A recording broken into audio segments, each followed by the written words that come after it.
नमस्कार मित्रांनो, college allotment list मध्ये तुमचं नाव आलं असेल आणि कॉलेज तुम्हाला अलॉट झालं असेल तर कॉंग्रॅच्युलेशन्स. माझं नाव मयूर बांगर, कोच, काउन्सिलर आणि कन्सल्टंट.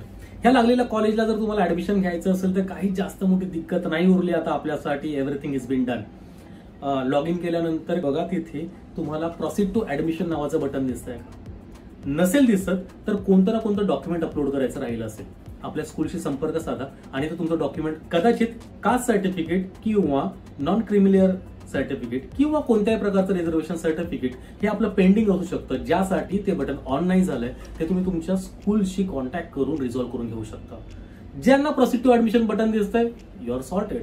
ते बटन दाबा, त्याच्यानंतर कॉन्फर्मेशन विचारलं जाईल आणि एक फॉर्म जनरेट होईल ज्यावरती तुम्हाला अलॉटेड कॉलेज, बाकीचे डिटेल्स हे सगळं काही येऊन येईल. त्याची प्रिंट घ्या. जसं तुम्ही ते बटन दाबलंय तसंच कॉलेजलाही इंटिमेशन प्रोव्हाइड झालंय की तुम्ही ऍडमिशनसाठी येत आहे. खाली डेट्स बघा, ज्या डेट्स तुम्हाला प्रोव्हाइड केल्या त्या डेट्स आणि त्या टाइमच्या दरम्यानच त्या कॉलेजला व्हिजिट करा आणि आपला फॉर्म कम्प्लीट करून घ्या. कॉलेजला व्हिजिट केल्यानंतर तुम्हाला जाणवेल की तुम्हाला घेऊन जायची डॉक्युमेंट्स काय आहेत. तर आपलं स्कूलचं मिळालेलं मार्कशीट सर्टिफिकेट, त्यानंतर मिळालेलं लिव्हिंग सर्टिफिकेट आणि तुमच्या रिझर्वेशनचे काही सर्टिफिकेट असतील तर.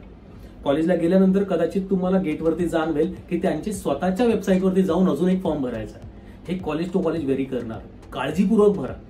बायफोकल, IT सब्जेक्ट असं काहीतरी सर मला हवंय पण ते ऍडमिशन आतमध्ये गेल्यानंतरच मला कळेल, तर तुम्हाला पहिले कॉलेज ऍडमिशन रन करावं लागेल. त्यानंतर तुम्हाला याच्यासाठी पुन्हा एकदा मेरिट किंवा कॉन्टॅक्ट फॉर्म्स वगैरे असं काही ना काही ते लोक प्रोव्हिजन्स करतील. हे सर्व काही कॉलेज टू कॉलेज व्हेरी करेल. तुमचा कॅप राऊंड इथेच संपतोय तुमच्यासाठी आणि तुम्ही तुमच्या कॉलेजला रिपोर्ट करण्यासाठी रेडी आहात. पुढच्या सर्व काही प्रणाली असेल हे आपल्या कॉलेजशी संपर्कात राहून कंप्लीट करत जा. कोणतेही दिवस, कोणतीही वेळ चुकवू नका आणि कोणतेही डॉक्युमेंट द्यायचं थांबू नका. आपल्या फीस भरून झाल्या, ऍडमिशन प्रोसेस संपल्या तर ते तुम्हाला इंटिमेट पण करतील थ्रू मेसेजेस, व्हॉट्सअप किंवा ईमेल की तुमचं कॉलेज कधी चालू होतंय आणि तुम्ही तुमच्या नवीन 11वी-12वीच्या प्रवासाला सुरुवात करा.